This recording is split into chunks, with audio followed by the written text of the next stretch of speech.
Ciao a tutti and welcome to Venice Talks, a podcast series about Venice in Italy.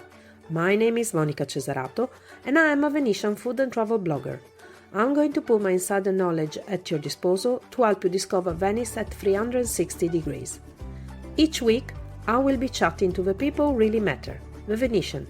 So follow me on the discovery of its artisans, writers, fashion designers, artists, glassmakers, bloggers, and much, much more. Come to visit Venice the right and sustainable way.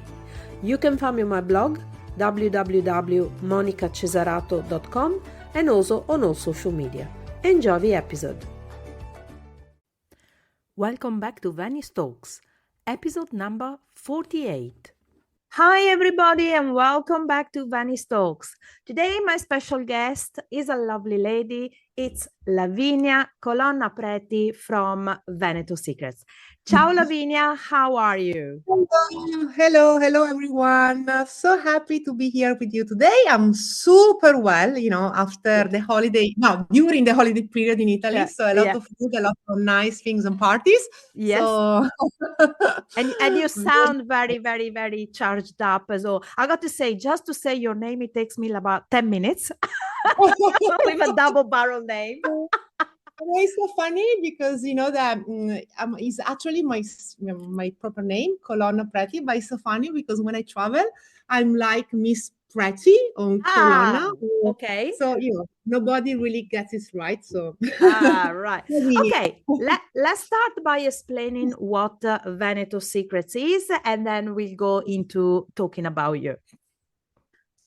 Okay, so basically is an experiential, sorry about my pronunciation, guide. Beautiful. So basically is a collection of places and experiences which are beauty and beautiful, so beauty and good.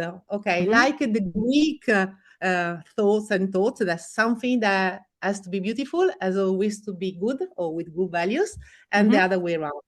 So basically, we tell about places which are beautiful or have a nice aesthetic and attention to details, and they offer like fun or very good quality experiences from everything points of view. So could be places where you can eat, drink, or cultural sites, or places where you can sleep, but what they have in common is the experience. There is Veneto, but there are also other regions in Italy. So basically, is a national project divided into regions. And so today, we talk about our lovely Veneto. Of course. And it's a website, but do you actually organize tours, or do you actually just talk about this location, these particular experiences, the people, because you also talk about the people? Yes, no, it's just a guide. So we don't really organize tours. So you can browse the website. There is an app and also, of course, the social media. So so you're more like you're a portal giving loads of information, right?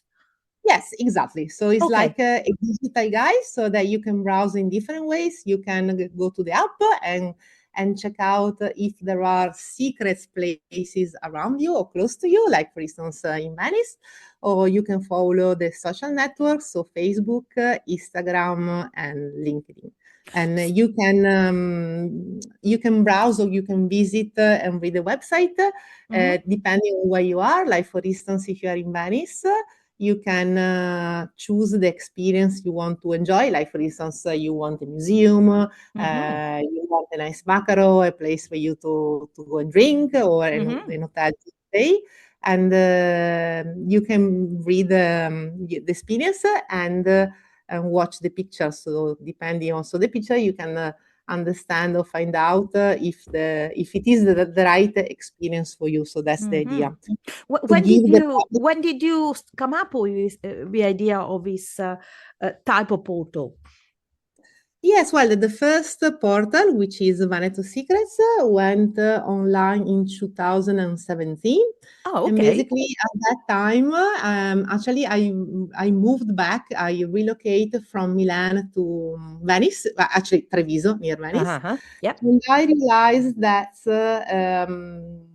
I mean, if you're not in a big city, there are not so many quality media or quality guys that talk about the hidden gems of Italy. Yeah. No, Yeah. okay. Now we are talking maybe about Venice, so you Mm-hmm. can find a lot about Venice. But for instance, if we speak about Treviso or the Prosecco Hills, there are not the many national guides with nice pictures and nice Mm-hmm. storytelling. So I Mm-hmm. thought, okay, I can create my dream guide. Mm-hmm. So I did. So I created my dream guide, and I suppose that my dream guide was with a lot of nice pictures and nice storytelling, geolocalized, just to see and to reach the places around you. Mm-hmm. And so at that time, I thought that I didn't just want to know where to eat or drink well. Well, I thought that I wanted also to take into consideration the aesthetic point of view, because Mm-hmm. I want places maybe to take a pictures, like nice and beautiful places. So I combine good quality food and drink with Mm-hmm. beautiful places, and here we go. Yeah. That's how With the city. aesthetics. I mean, Yes. it's something beautiful about your website that, well, apart from the fact that finally a website that is in English too, okay, and that is why. Yes, of So course. that's I why I didn't wanted see to interview you that. because Yes. there are nice websites in Italy that talk about Italy and stuff, but they usually Yes. are in Italian. So that's okay. It's not. I mean, I'm not saying that is wrong, but if you're talking about Italy and and Veneto and you're trying to promote the land, shouldn't you at least have in at least another language, And so I was Yes, yes, very yes, impressed, of course. but not only that, I'm not just impressed that is in English. I'm impressed of the quality of English. So I'm congratulating you. Well, Okay. there is a secret behind it, because I've been going out with an English guy for 6 years, so that's the Ah, secret. My English is so good. right. Okay. See, I know the feeling. I was married ex now, but I was married for 26 with one. And I always say when he left me with an accent and two sons.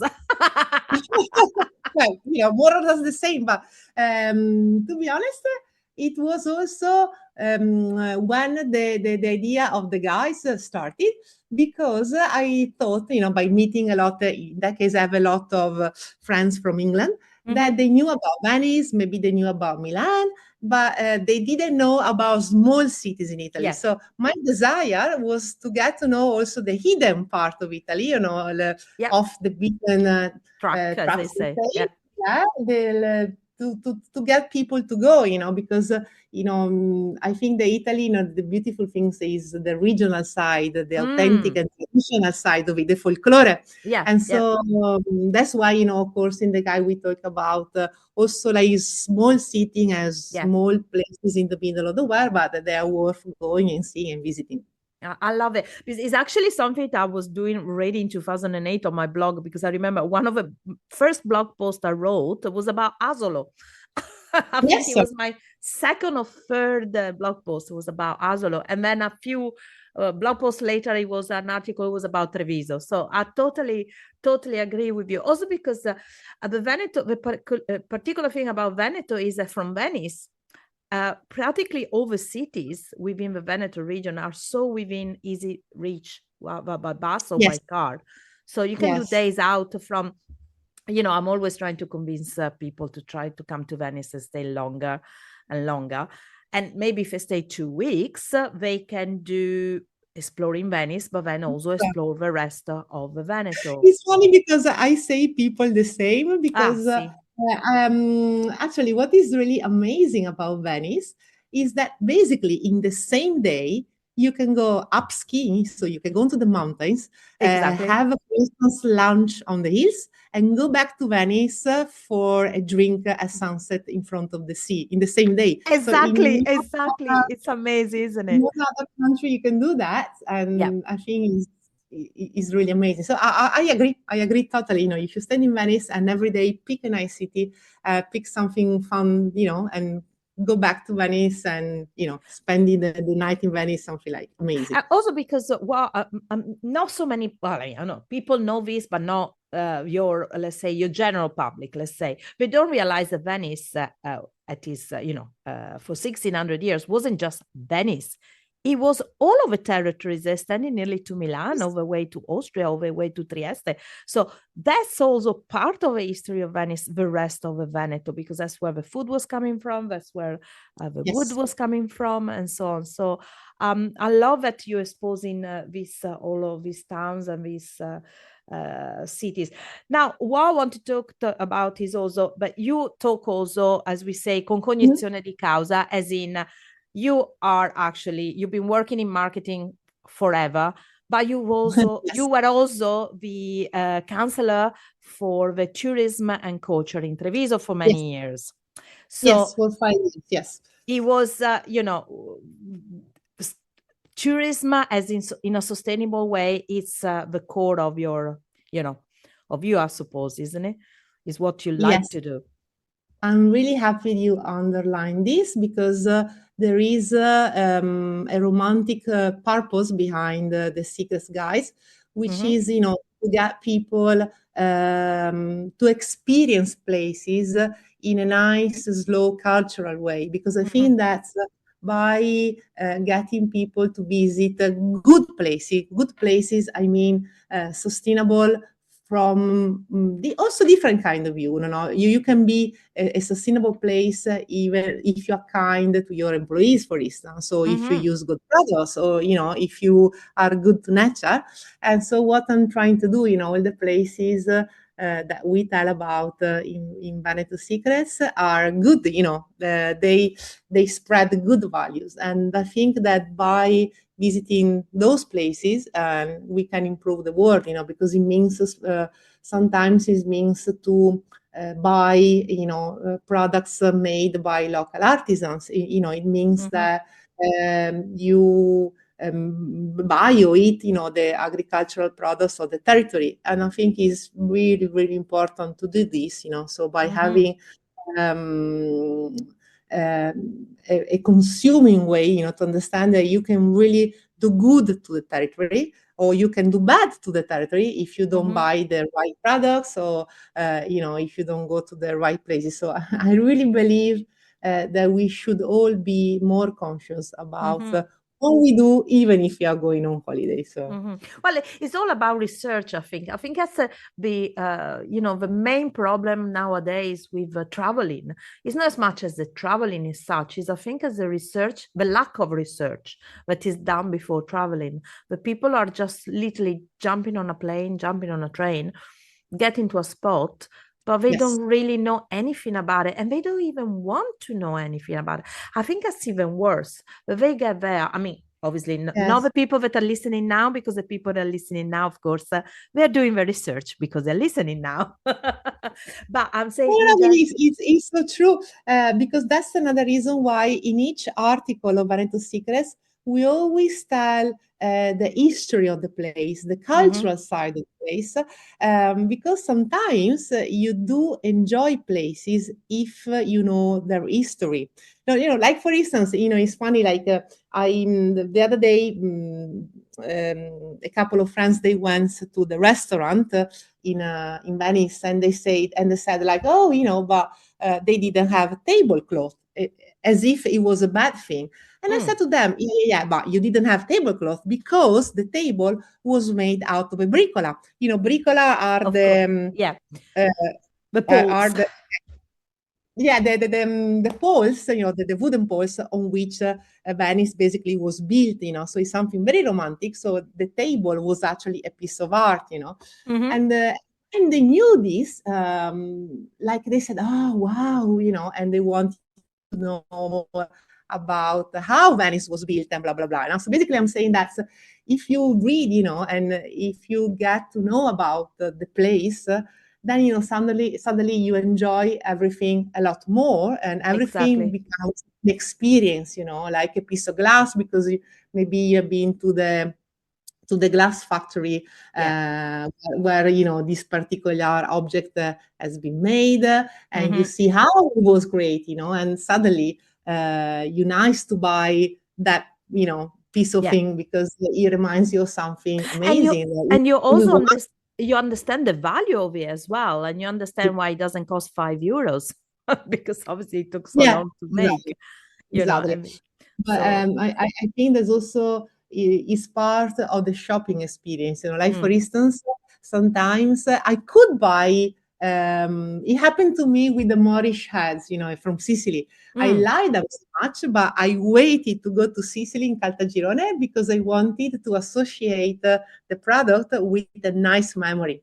It's the Ah, same for me, in Venice. There are so many mm, art crafts there, which are so fantastic. And I think, it's nice to buy them where they are made and they are created. And this is an amazing experience. The mm, same mm, with mm. wine. So, a lot of people maybe don't know that there are vineyards in Yeah, Venice, and absolutely, yeah.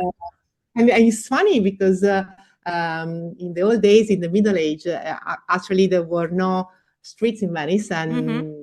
and there was a vineyard in St. Mark Square, and all this nice storytelling. People they are surprised, and but you can do a lot of nice things, and that's why that I think it's good also to have media like Veneto Secrets because. Maybe you can spend some time reading and discovering things Exactly, and exactly. maybe people they say okay but for people who come to Venice and maybe they don't live in Italy but also for people who live in Italy. Mm-hmm, of course. So there's a lot of expats as well that can take advantage of reading something like from your blog because, they might be living here, but that doesn't mean they know the area. Lavinia, let's go to the nitty gritty. Couple of Yes. Venice secrets and a couple of Veneto secrets. Oh wow, okay, so many of them. Very No, serious. you can Okay. only tell me two and two. That's it. We don't want to disclose more because people need to go to your website and look for the rest. Okay, no, I think there are so many of them. Okay, one is a super secret. It's actually very funny because it's a monastery, which basically is right next to the train station of Venice. So Okay. basically, whenever you get off the train, really nobody knows that exactly the wall, at the border with the train station is the one of a monastery. And here they made wine, they Yeah. made lovely perfume, and you Scalzi. can, they have a lovely Chiesa degli Scalzi, Yeah. il convento degli Scalzi, Yeah. and they have a lovely garden, and you can have Beautiful. It's mystical garden. exactly the mystical garden. And it's such a fun example because probably everyone has been to the Venice train station. Mm-hmm. And when they say, oh, the next door there is a vineyard, they go like, really? I know. So And it's funny. the wine is not so bad because I actually tried it and it's actually Yeah, quite nice. And once a year, I love it because there once a year they actually do. I think it's a Sunday or something. They do a wine like a small wine festival. I can different region. Usually it's Friuli or something like that, Friuli, yeah. Trentino, and whatever. And it's quite nice because you try tasting all the wines, but with the with the vines there. It's nice. And I love It's good. the I months. think they're very nice. They also have a lovely shop where you can buy a lot of nice things and the perfume, made by monks. Is it right? Yeah, Yep. is the Yeah. right Yeah. word for it. And the monks, and so it's also good, to buy some memories from Venice, maybe before you get the train back. So. Mm-hmm. An example of a treasure, next to you, which is still, hidden and still a secret of Venice. And well, a place actually that are just being. So another example is a lovely place when you can learn it to cook the Venetian cuisine, and Mm-hmm. is the secret kitchen of the Gritti Palace, for instance. Oh, So every okay. example of something because everyone knows about the Venice amazing hotels. Maybe people they don't know what you can do inside them, And so, for instance, inside Gritti, there is this amazing kitchen. It's like in a country style, like a patrician country style. You can do some cooking lessons and or wine testing, and it's actually fun. You can learn about the Venetian dishes or recipes, and it's great. It's an amazing place, and not that many people know about it. So. Okay, well, I could go on forever, about Venice. No.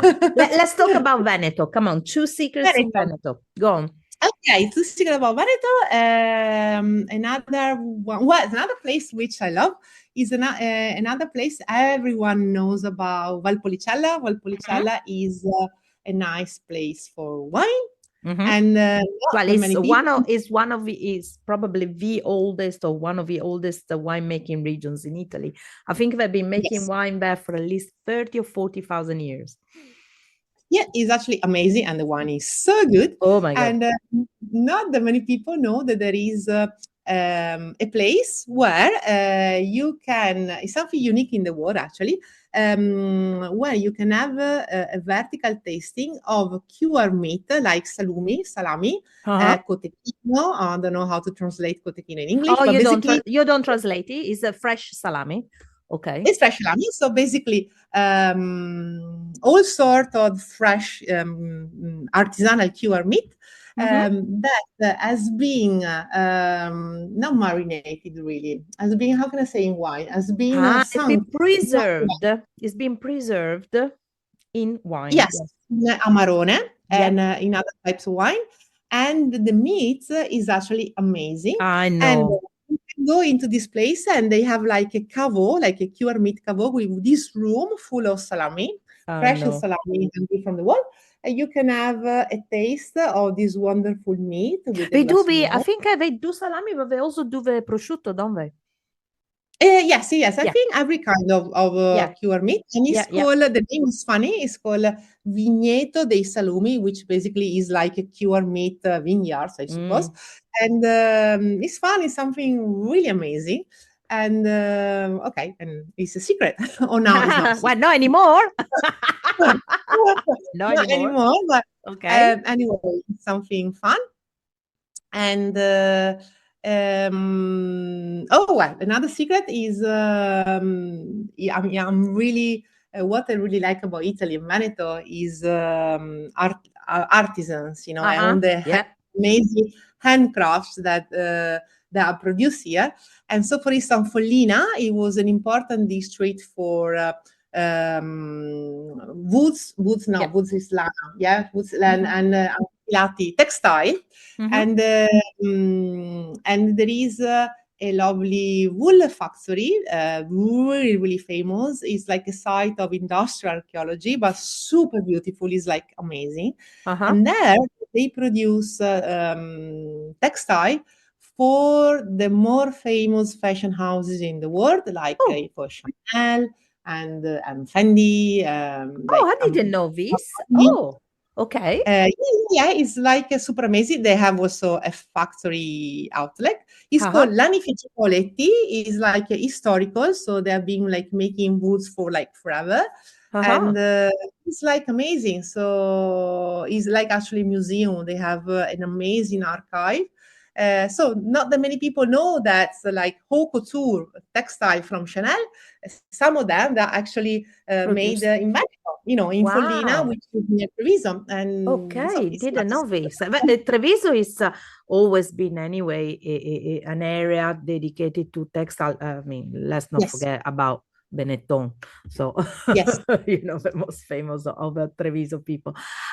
Listen, Lavinia, you were mentioning before that it's thanks to Venice, and it's thanks to because Venice was an important center for textile. When they came for Oriente and then silk and blah blah blah blah. So of course, let's not forget about Fortuny, Bevilacqua, and the last one that I can never remember. Lavinia, Rubelli.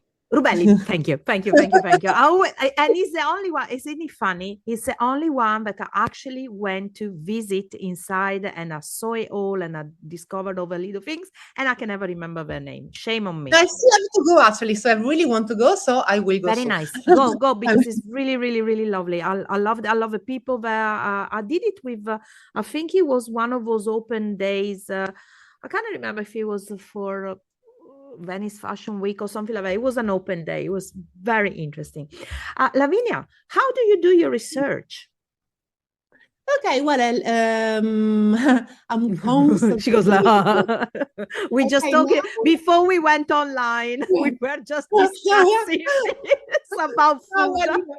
I'm a really curious person, so I read a lot, and since 2017, I have like a network of journalists and people and food lovers. So a lot of people now, they tell me, "Oh, I've been here. You should list this place in secret." So I have a lot of people who suggest to me places. And then I'm constantly doing research, so a lot of places I just try them for myself, and then maybe I write about them. But this is my passion. So so you got Veneto Secrets, but you got other portals dedicated to other regions, like what? Yes, I'll say at the moment we have Lombardia, Tuscany, Friuli, Venezia Giulia, Sicily, and Campania. So Campania is Naples and the Costiera. And so the idea is in the next couple of years to cover the whole of Italy. And basically, yeah, each region is connected to all the others. So from each portal, you can navigate also all of the other regions.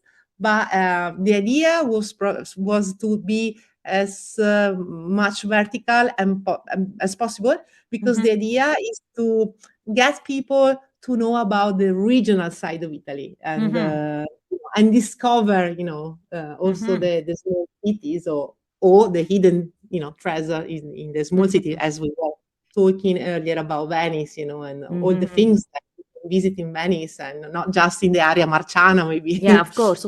Yeah, talking about this, since you're not in politics anymore, but I want your ex-politician point of view. Okay. Yeah. What can we do? Sorry? No, I'm not going to ask you anything. Don't worry. I'm not going to ask you anything. No, I never think. I had a technical position, so I'm not literally, or I wasn't really involved in politics. I was like a technical. That's it. No, but don't worry. I wasn't going to ask you anything hard. No, I was asking you, and because you are technical for that reason. Yeah. In your opinion, your suggestions for somebody coming to Venice, because we're talking about Venice, of course, what can people do to behave in a responsible way when they come to Venice? I love this question because it's something that I'm really worried about.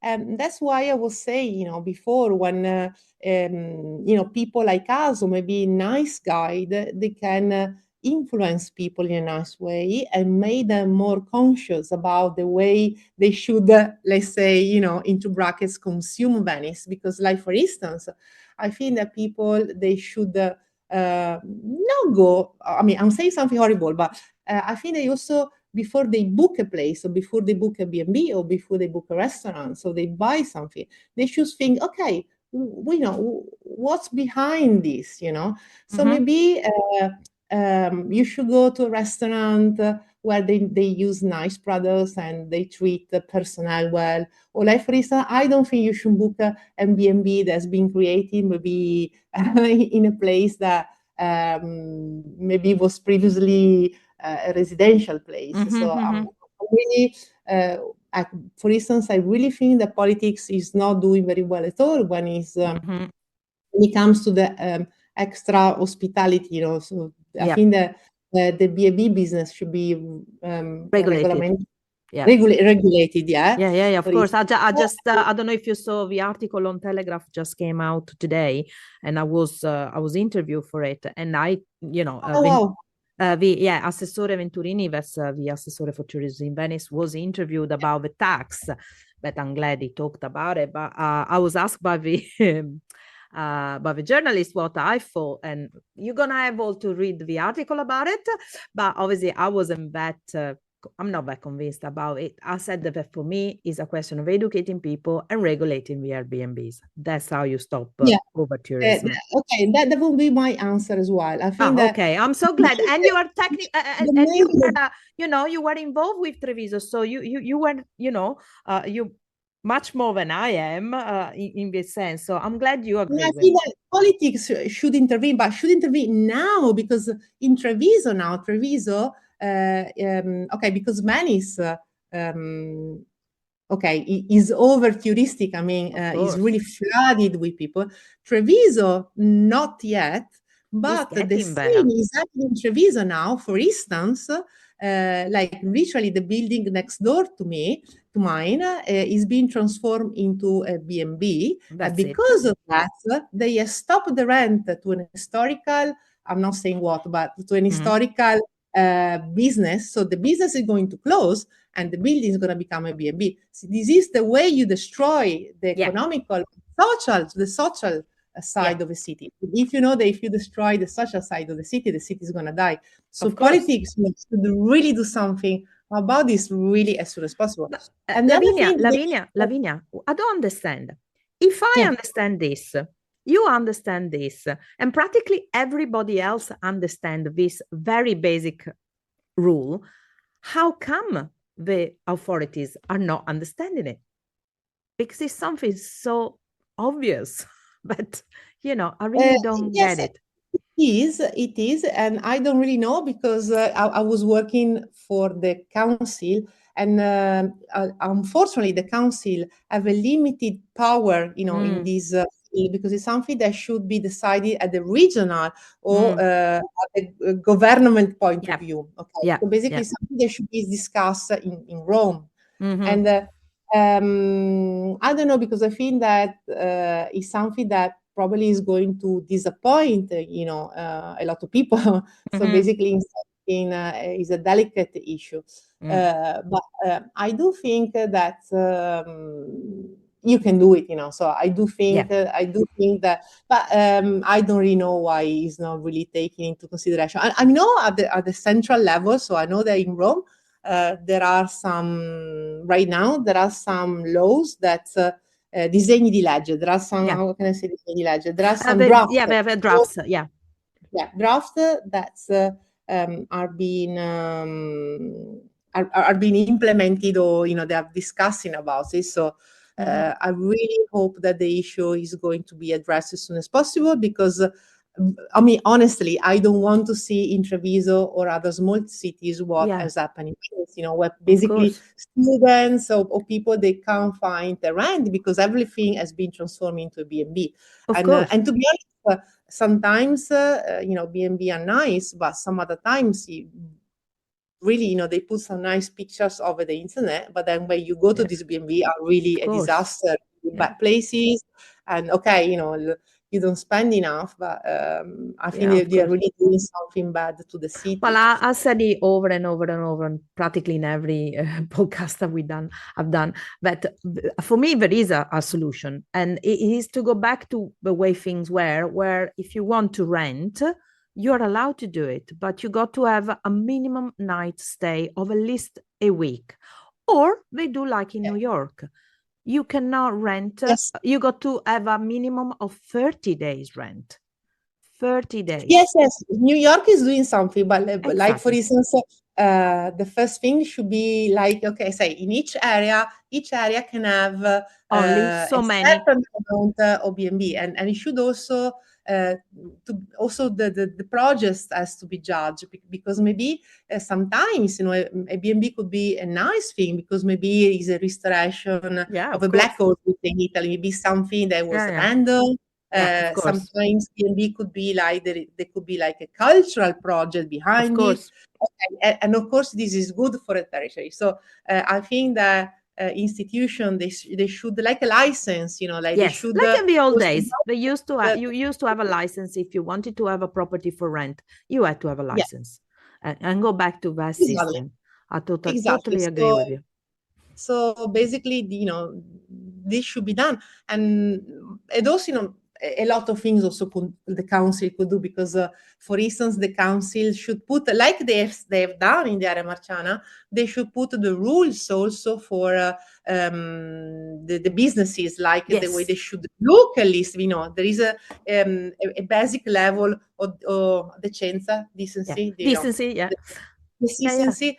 Okay, that should be, because basically Venice, but also Treviso, there are, like, museums. Like, for instance, what we did in the center of Treviso is to put some rules for Mhm. the external tables that to be put in the squares, for instance, because some squares are so beautiful, and they are like the postcards of the city. Yeah, So of course. they can't be ruined just because you want to open an eatery and you don't have a good taste, Of because course. we are talking about common goods, like Yeah. the goods that are of everyone. So you should, there should be some rules for Of the goods course. for everyone. So But we're now living in the far west, so yeah, but there should definitely be rules.